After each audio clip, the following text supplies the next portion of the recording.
میرے بلکہ کچھ میں آپ کو بلکہ ایک خبر ہے وہ بھی دے دیتا ہوں. ہو سکتا ہے آنے والے دنوں میں فیض حمید کی ایک آڈیو کال بھی آ جائے, اور وہ آڈیو کال میں کس کو میسج کیا ہوگا اس کو ہم لوگ ذرا تھوڑا سا وہ کر لیتے ہیں, لیکن ایک بڑی ملک کے بڑے لیڈر کو, ملک کے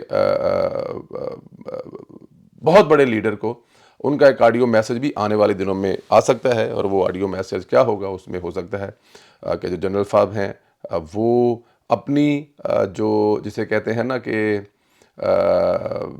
بے گناہی کے اس آڈیو میں میسج میں بتا رہے ہوں گے, اور عمران خان صاحب کو قابو کرنے کے طریقے بتا رہے ہوں گے, اور وہ جتنی انہوں نے ماضی میں کچھ کیا اس کی غلطیاں جو ہیں وہ بھی مانگتے ہوئے نظر آ رہے ہیں. تو آنے والے دنوں میں آپ کو ایسا ایک آڈیو میسج مل سکتا ہے جنرل فیض حمید کی آواز میں, ایک بہت بڑے لیڈر کو, جو انہوں نے کیا, جس میں وہ تمام چیزیں ہیں جو آج کل آپ کو سن رہے ہیں کہ انہوں نے کس طرح لابنگ کی, کس طرح انہوں نے مطلب کہ کوشش کی کہ وہ یقین دلائیں کہ اگر ان کو آرمی چیف بنا دیا جائے گا تو سارے مسائل ختم ہو جائیں گے, اور عمران خان کو ان سے بہتر کوئی ٹیکل نہیں کر سکتا.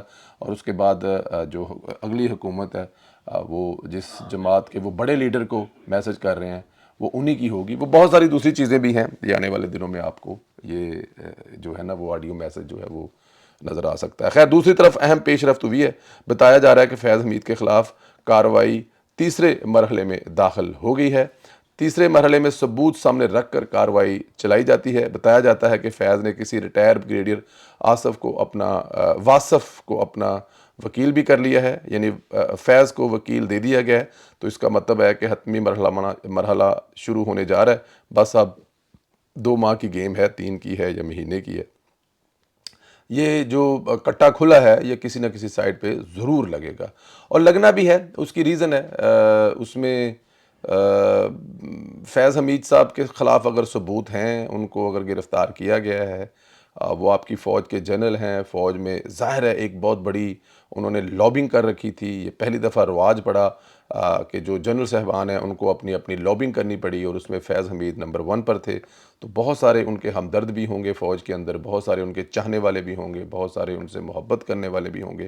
تو یہ جتنی جلدی کٹا جو کھلا ہے اگر یہ باندھ دیا جائے گا تو اتنا ہی اچھا ہوگا, اور جتنا اس کو لٹکایا جائے گا 9 مئی کی طرح, یہ میرے خیال میں کسی بھی طرح سے نہ ملک کے لیے نہ ادارے کے لیے ٹھیک ہوگا. تو یہ بہت جلد کٹا جو ہے نا یہ بندھنے والا ہے. ادھر سپریم کورٹ سے اہم پیش رفت آئی ہے. جسٹس بابستار نے آڈیو لیکس کے معاملے پر ثاقب نثار کے بیٹے بشرا بی بی کی آڈیو پر تحقیقاتی کمیشن کا کام روک دیا تھا. اس معاملے پر آج سپریم کورٹ نے بابستار کا فیصلہ نہ معطل کر دیا, بلکہ یہ بھی کہا کہ بابستار نے اختیارات سے تجاوز کر کے فیصلہ دیا ہے. ہائی کورٹ کے پاس تو خود نوٹس لینے کا اختیار ہی نہیں ہے. عدالت نے کہا بدقسمتی ہے, سچ جانچنے اور سچ تک پہنچنے کے لیے کوئی تیار ہی نہیں. آڈیو لیکس کمیشن کے ساتھ بھی ایسا ہی ہوا. حکومت نے آڈیو لیکس کی تحقیقات کے لیے کمیشن تشکیل دیا, مگر ابتدائی سطح پر ہی ایک درخواست لا کر اسے کام کرنے سے روک دیا. جسٹس امین الدین نے حکم نامے میں لکھوایا کہ ہائی کورٹ نے آڈیو کیس میں آرٹیکل 199 کی حد کو عبور کیا. سپریم کورٹ نے ثاقب نثار کے بیٹے نجم ثاقب اور بشرا بی بی کو نوٹس جاری کر دیے ہیں. دونوں سے پوچھا ہے کہ آڈیو کے متعلق تحقیقات ہوں گی. دیکھیں اس میں ظاہر ہے بہت سارے جو لوگ ہیں ان کو مرچیں لگیں گی, خاص طور پر جو پاکستان تحریک انصاف والے میرے دوست ہیں, بھائی ہیں, یوتھیے ہیں, ان کو تکلیف ہوگی, مرچیں لگے گی, کیونکہ ظاہر ہے یہاں پر پھر ایک دفعہ سابق خاتون اول کا ذکر ہوگا آڈیو لیکس. اور پھر ثاقب نثار جو ہے ظاہر ہے کسی دور میں اس ملک میں فرعون ہوا کرتے تھے, اور وہ جو فرعون تھا وہ اس وقت جس طرح اس نے ریکٹ کیا, جس طرح اس نے ملک تباہی میں اپنا کردار ادا کیا, وہ ظاہر ہے اس کا بیٹا بھی تو اسی کو لے کے فالو کر رہا ہے. تو پھر عمران خان کو جو انہوں نے فیوریں دی ہوئی تھی ماضی میں, تو اب عمران خان سے 2-3 MP کی سیٹیں لینا ان کے لیے کوئی بڑا کام نہیں تھا.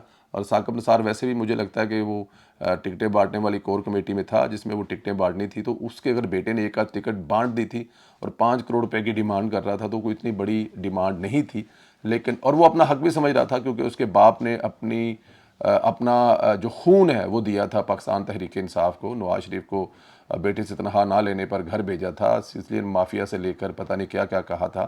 بٹ اینی ہاؤ اب یہ جو آڈیو لیک کا معاملہ کھلا ہے, تو اب اس میں پتہ لگے گا کہ وہ جو آڈیو لیک ان پہ جواب بھی ان سے مانگ لیا ہے. بہت ساری آڈیو لیک ہیں, پھر سب ہونا تو چاہیے نا, کم از کم پتہ تو لگے نا. ایسی آڈیو لیک جو پرائیویٹ حیثیت میں بات کی جا رہی ہے اس کے بارے میں بالکل نیگیٹو ہونا چاہیے، ہم کبھی اس کو سپورٹ نہیں کریں گے کہ وہ اگر ذاتی حیثیت میں بات کریں، لیکن جہاں پر کوئی ایسی کرپشن، جہاں پر ایسا کوئی ملک انوالو ہو، جہاں پر ملک کی سیکیورٹی انوالو ہو، جہاں پر کوئی جو ملک کا نقصان، اسٹیٹ کا نقصان ہو یا اسٹیٹ کے ساتھ، تو وہاں پر تو میرے خیال میں ضرور ہونی چاہیے۔ ذاتی گفتگو جو ہے وہ بالکل اس کا کوئی نہیں ہونا چاہیے، جیسے عائلہ ملک اور عمران خان کی گفتگو ہے، وہ ان کی ذاتی گفتگو ہے، ذاتی فعل ہے، وہ ان کا اپنا رنڈی رونا ہے، اس سے میرے خیال میں نہ مجھے کو آپ کو فرق پڑ رہا ہے، نہ آپ کو فرق پڑ رہا ہے۔ اس پہ فرق پڑے گا تو عمران خان کی فیملی کو یا پھر عائلہ ملک کی فیملی کو، مجھے اور آپ کو کوئی فرق نہیں پڑے گا، نہ ہی ان کو اس گفتگو سے اسٹیٹ کو کوئی فرق پڑا ہے۔ تو اس لیے اس قسم کی گفتگو جو ہے اس سے آڈیو لیک سے گریز ہونا چاہیے، اس کی کوئی انکوائری شری کیا ہونا ہے، لیکن جو اسٹیٹ کے خلاف ہے، اگینسٹ ہے، وہاں پر ضرور پکڑائی ہونی چاہیے۔ ادھر ثاقب نثار کہ فیض حمید سے رابطوں کی باقاعدہ تصدیق ہوئی ہے، تفتیش کے دوران پتہ چلا ہے کہ ثاقب نثار فیض حمید سے رابطے میں تھا۔ انصار باسی نے بھی تصدیق کی ہے کہ باخبر کا ذرائع کا کہنا ہے کہ حکام کی تحقیقات میں دونوں کے درمیان رابطے کی تصدیق ہوئی ہے، تاہم یہ واضح نہیں کہ رابطوں میں نوعیت کیا تھی، آیا یہ محض سماجی رابطہ تھا یا اس کے کچھ سیاسی مجرمانہ پہلو بھی تھے۔ ان حکام کا اصرار ہے کہ انہیں سابق چیف جسٹس کے خلاف بھی بہت کچھ مواد ملا ہے۔ اگر ثاقب نثار کے خلاف مواد مل گیا تو بس انتظار کریں، ہاتھ ڈالا جائے گا۔ ثاقب نثار ٹاپ سٹی کے کیس میں برابر کا شریک ہے۔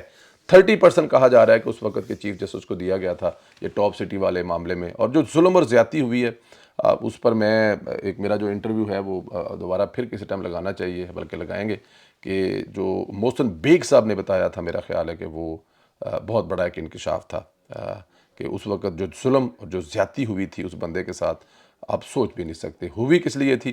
صرف وہ جو سوسائٹی ہے، پراپرٹی ہے، وہ سابق DGIS جو کہ موجود اس وقت ان کا جو عہدہ ہے وہ بحال ہو چکا ہے فیض حمید صاحب کے بھائی کے نام پر ٹرانسفر کرنے کے لیے۔ لیکن میں ایک بات بتاؤں، وہ جو مرد تھا، آدمی تھا، وہ واقعی مرد تھا۔ اس کی سٹوری جو ہے وہ دوبارہ پھر میں آپ کو انشاءاللہ تعالیٰ اگلے ویڈنگ میں بتاؤں گا کہ وہ سارا کچھ کیسے ہوا، کیوں ہوا۔